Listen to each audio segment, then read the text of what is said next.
Everybody good? All right, thank you all for being here. Just as you all know, we called you here to announce the findings of our internal affairs investigation into the shooting that happened at Austin East High School on August 12th, 2021. So first things first, we have Mayor Indya Kincannon, who will then be followed by Chief Paul Noel, and then we'll have time for some Q&A. Again, as a reminder, when we get to the Q&A section, if you'll please raise your hand, and I'll call on you individually for those questions and answer. So at this time, I'll bring Mayor Indya Kincannon up. Thank you, Scott. Good afternoon. Thank you all for being here today. We are here to announce the findings of the internal investigation into the shooting at Austin East Magnet High School on April 12th, 2021. This was a tragic day for the Thompson family, the Austin East community, the officers involved, and truly for our entire city. Like many of you, we've been anxious to wrap up this investigation. Once the TBI completed its probe into all the matters surrounding this case, we were able to proceed with our internal investigation, and I want to thank Chief Noel for expediting this. While District Attorney Sharm Allen determined there were no criminal charges to be filed against the officers in this case, our investigation was looking for any violations of internal policies and procedures. I'm going to turn things over to Chief Noel to break down the IAU report and to detail a new review process we will be putting into place at KPD. Chief Noel.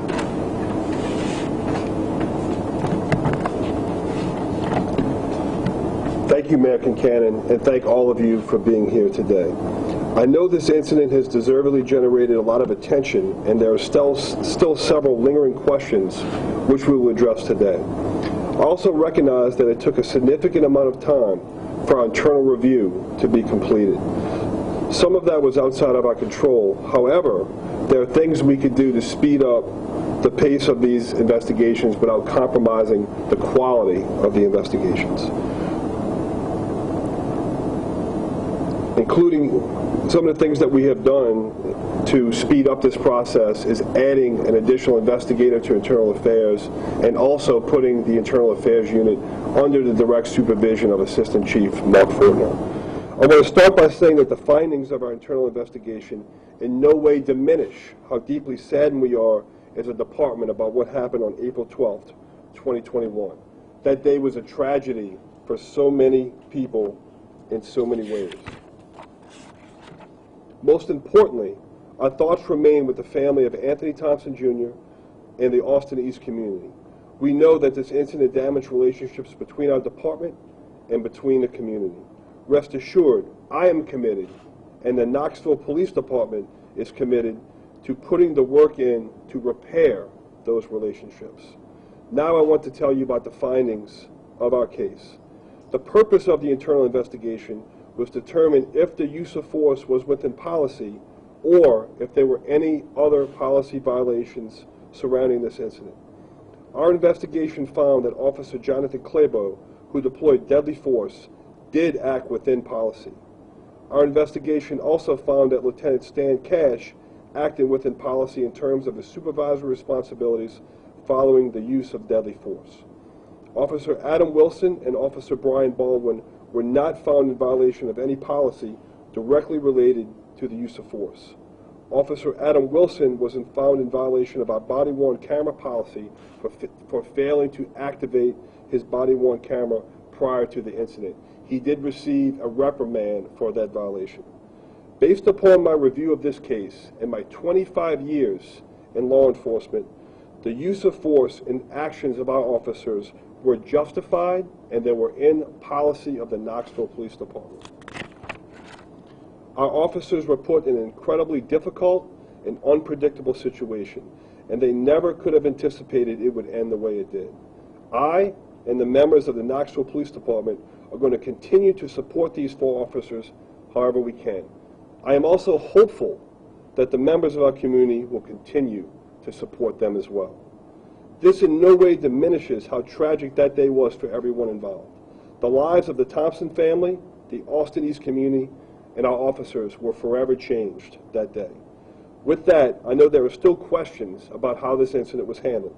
One question that has been asked of us is why were crisis negotiators not utilized?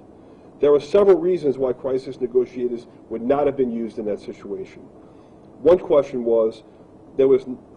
reason was there was no prior contact with Anthony Thompson Jr., and our officers were not even certain that he was in the bathroom prior to going in that bathroom and looking for him. Two, officers had no reason to believe that he was armed inside of the school, and they had no reason to believe that Anthony was aware that the officers were looking for him at the time. Based on these circumstances, it did not meet the criteria for involving crisis negotiators. Officers were simply trying to locate Anthony for the incident that happened earlier in the day.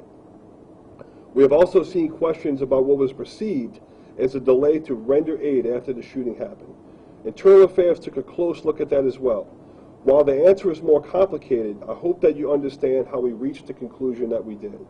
In the event that deadly force is used, our policy requires that officers immediately take all measures to render the situation safe and provide or summon medical assistance.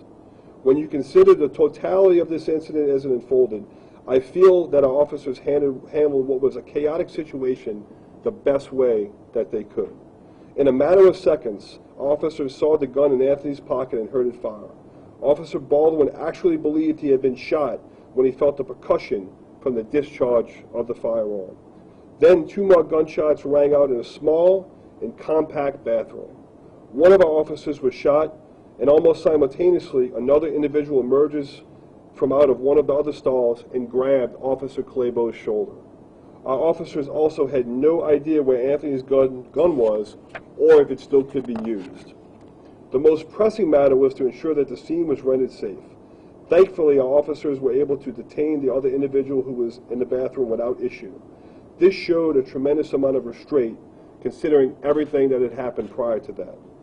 Once the scene was rendered safe, medical assistance was requested. This all happened within a matter of seconds. Even though the actions of our officers were justified and within policy, we should never pass up on an opportunity to learn from these incidents and improve our operations. I want to take this opportunity to announce a new process that we are currently developing. I have charged Assistant Chief Fortner and our staff with establishing a use of force review board. This board's job will be to review in-custody deaths and all serious uses of deadly force, such as the case that we're discussing today. The use of force review board will not be in place for disciplinary purposes. Instead, the board will conduct an in-depth after-action review of cases involving serious uses of force.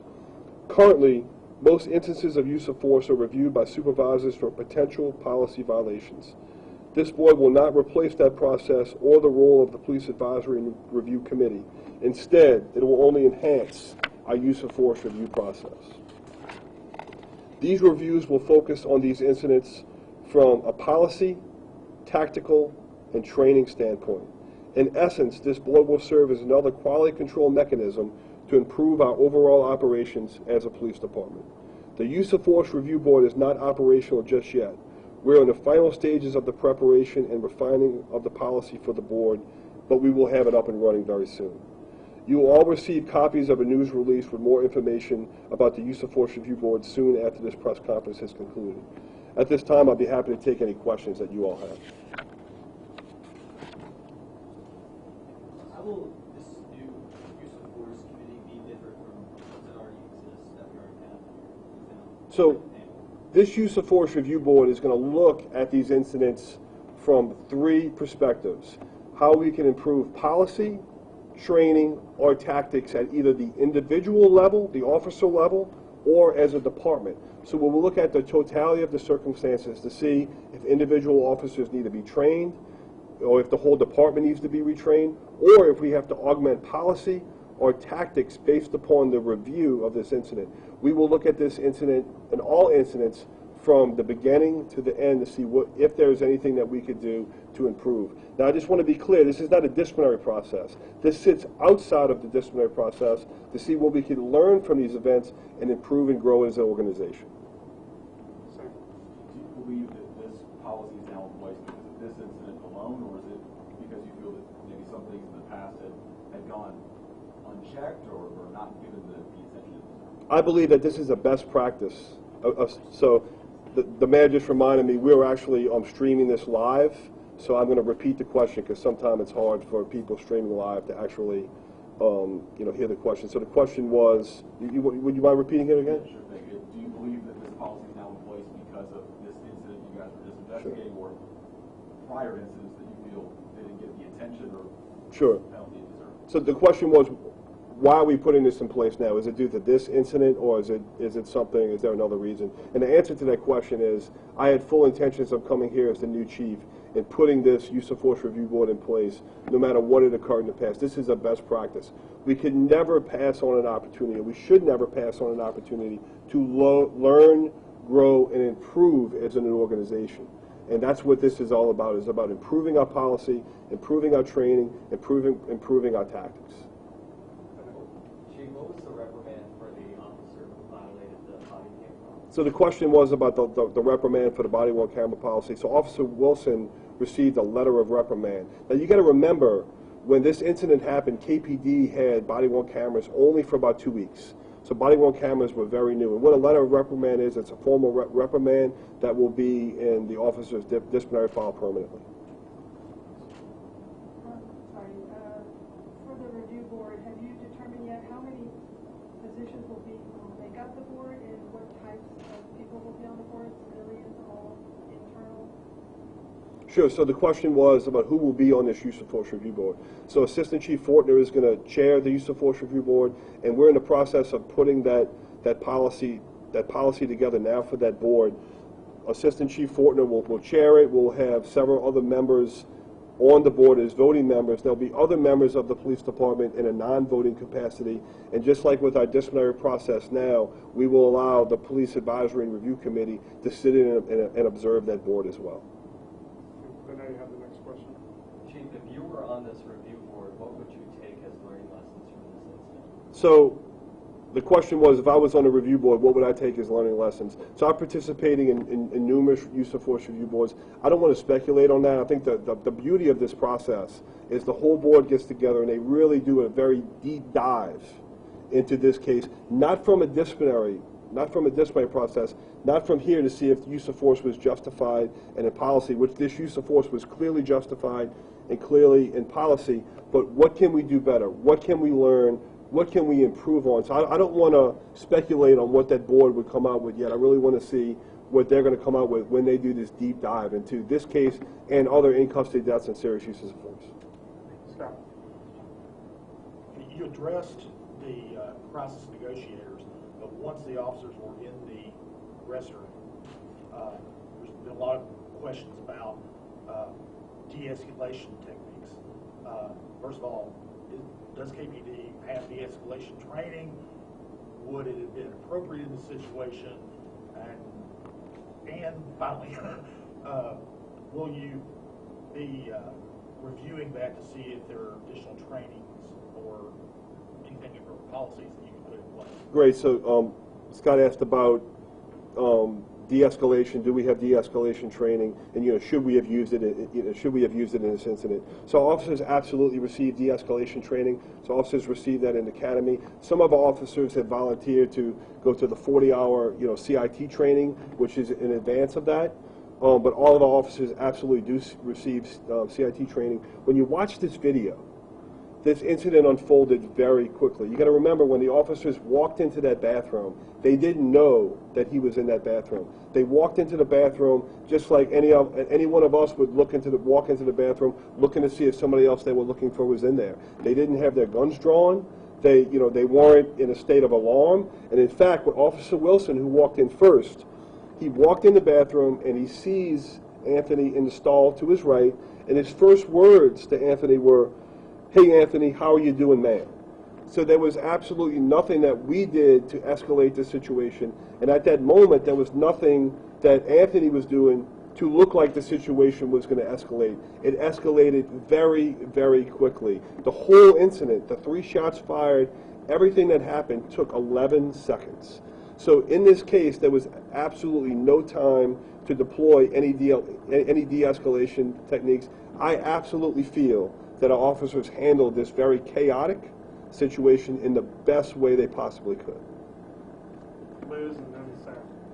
So going back to the incident, something that I wanted to clarify: did the officers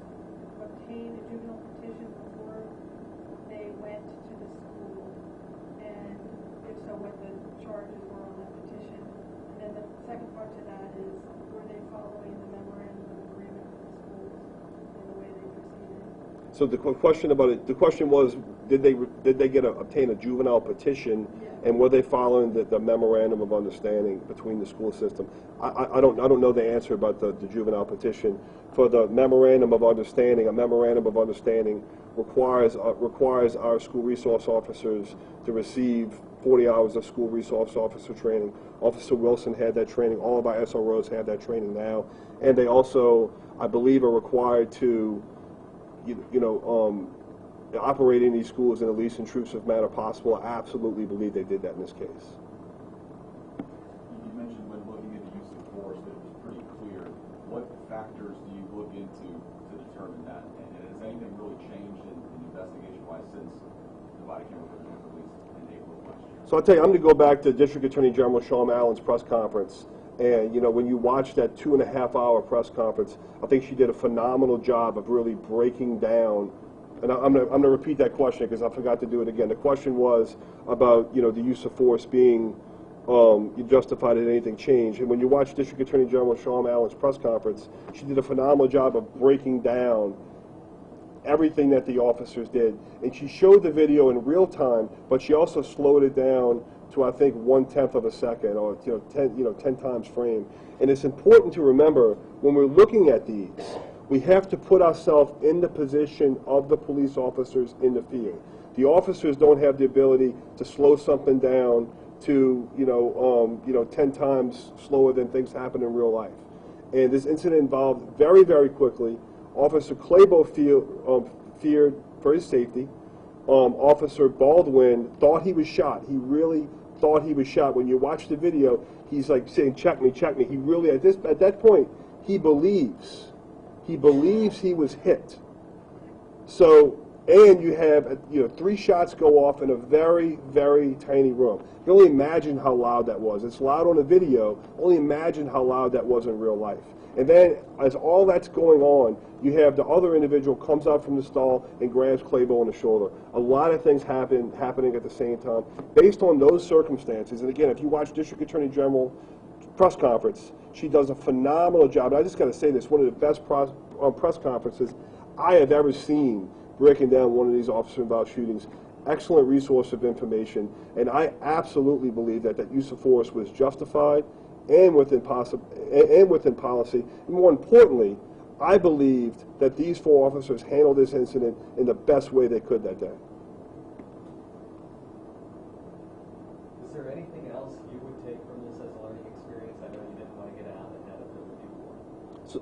So look, I'm not going to get into what the use of force. The question was, what can we take away from this as a learning experience? And I'm just going to use this opportunity to say this. I am very hopeful that the community, our community, my community as I now live here, is going to rally around our officers and rally around this community. This absolutely was a tragedy, but this is also a time for us to heal as a community. Austin East has to heal, our community has to heal, and we have to move forward. As a police department, these officers have to move forward, our community has to move forward. And what I would take away from this is the time for us to work extra hard to heal. That's one of the reasons, as your new chief, I have been going to 2 community meetings a day, getting out and seeing many people, some people over and over again. And it's important for us to establish those relationships and start that healing process. Got time for a couple more, so we'll go to this. So I just wanted to push a little bit based on what you just said about, wanting the community to rally and to heal. Obviously, this has been a long time coming, and now it sounds like the use of the review board will look at this specific case. I think the community's going to want to know how much longer that could take. Like, I know you said review board is not quite ready to launch.